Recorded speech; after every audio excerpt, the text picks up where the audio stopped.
Welcome to all. I am Sathish Kumar. നമ്മളിന്ന് wireman licence test എഴുതാൻ പോകുന്നവർക്ക് വേണ്ടിയിട്ടുള്ള ഒരു ചെറിയ ക്ലാസ് ആണ് നടത്തുന്നത്. അപ്പോൾ അതിൻ്റെ സിലബസ് പ്രകാരമുള്ള ക്ലാസ് തന്നെയാണ് ചെയ്യുന്നത്. നോട്ട്സ് ഇംഗ്ലീഷിലാണെങ്കിലും നമ്മളത് മലയാളത്തിൽ എക്സ്പ്ലെയിൻ ചെയ്യുന്നുണ്ട്. ഓക്കെ, അപ്പോൾ നേരെ നമുക്ക് ക്ലാസ്സിലേക്ക് പോയാലോ. അപ്പോൾ അതിൻ്റെ പാർട്ട് 1 ആണ് നമ്മൾ ഇന്നിപ്പോൾ ചെയ്യുന്നത്. ഓക്കെ, അപ്പോൾ അതിൻ്റെ സിലബസ് പ്രകാരം ആദ്യത്തേത് properties of copper and aluminium conductors ആണ്. ഓക്കെ, അപ്പോൾ അതിനകത്ത് കണ്ടക്ടേഴ്സ് ആൻഡ് ഇൻസുലേറ്റേഴ്സ് പറഞ്ഞിട്ടുണ്ട്. അപ്പോൾ എന്താണ് കണ്ടക്ടർ എന്ന് നമുക്ക് ആദ്യം നോക്കാം.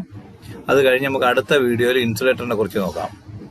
ഓക്കെ, അപ്പം പ്രോപ്പർട്ടീസ് എന്തൊക്കെയാണ്, അതിന്റെ ശരിക്കും അതിന്റെ ജോലി, അതിന്റെ സ്വഭാവങ്ങൾ എന്തൊക്കെയാണ്, എങ്ങനെ കഴിവുകളൊക്കെ ഉണ്ട്, എന്തൊക്കെ കഴിവുകേടുകളുണ്ട്, ഇതൊക്കെ നമ്മൾ മനസ്സിലാക്കുക. അത് കോപ്പറും അലുമിനിയവും തമ്മിലുള്ള ഡിഫറൻസ് ആണ് ചോദിക്കുന്നത്.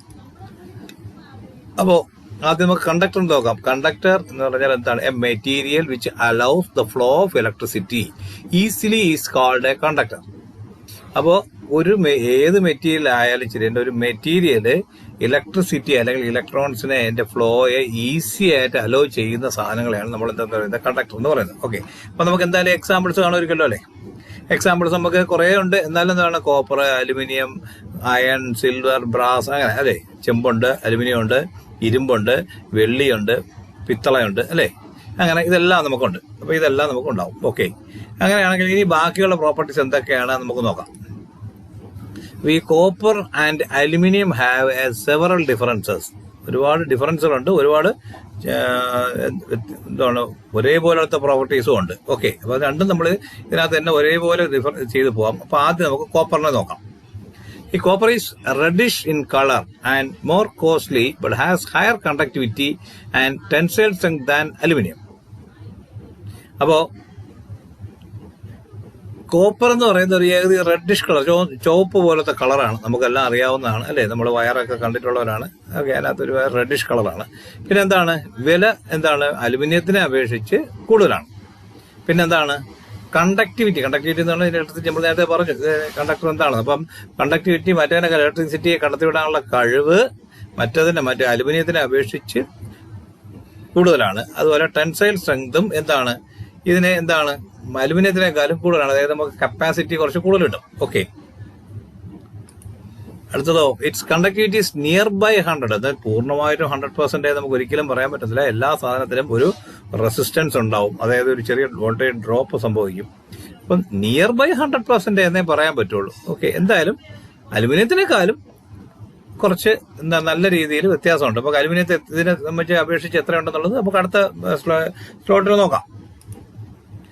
It is A non magnetic material. നിങ്ങൾ ശ്രദ്ധിച്ചിട്ടുണ്ടാവും, ഈ സാധനത്തിനെ നമ്മൾ ഒരു മാഗ്നറ്റുമായിട്ട് പിടിപ്പിക്കാൻ നോക്കിയാൽ കോപ്പർ ഒരു കാരണവശാലും എന്ത് ചെയ്യത്തില്ല, മാഗ്നറ്റിൽ ഒട്ടത്തില്ല. ഇരുമ്പൊക്കെ ആണെങ്കിൽ ഒട്ടുള്ളൂ അല്ലേ? ഈ cost is higher than aluminium അല്ലേ? നമ്മൾ പറഞ്ഞു ഹയർ കണ്ടക്ടിവിറ്റി ആണ് നമ്മൾ അതിന്റെ മോർ കോസ്റ്റ്ലി നമ്മൾ നേരത്തെ പറഞ്ഞു. എങ്കിലും ഒന്നുകൂടെ പറയുന്നു, അലുമിനിയത്തിനെ അപേക്ഷിച്ച് നോക്കുമ്പോൾ വില ഇതിന് കൂടുതലാണ്. Soldering and welding is easily. നമുക്ക് ഇതിനകത്ത് സോൾഡർ ചെയ്യാനോ അല്ലെങ്കിൽ മറ്റേ ഗ്യാസ് വെൽഡിംഗ് ഒക്കെ പോലത്തെ വെൽഡിങ് ചെയ്യാനോ ഒക്കെ വളരെ എളുപ്പമാണ്. അതായത് പെട്ടെന്ന് തന്നെ അതിനകത്ത് ഉരുവി ഒട്ടിച്ചേരും. Okay, high corrosion resistance. അതായത് നമ്മളെ ഇരുമ്പ് പോലുള്ള സാധനങ്ങൾ ഈ തുരുമ്പ് പിടിച്ച് പോകുന്നത് പോലെ അത്ര എളുപ്പത്തിലൊന്നും ഈ കോപ്പർ പോകത്തില്ല. അതിനകത്തൊരു ക്ലാവ് പോലും കൊറോഷൻ എന്ന് പറയുന്നത് ഉണ്ടാവും. പക്ഷെ എങ്കിലും അത് എന്താണ് മറ്റതുപോലെ പെട്ടെന്ന് നശിച്ചു പോകുന്നില്ല. Okay, and it has a good ductility and malleability.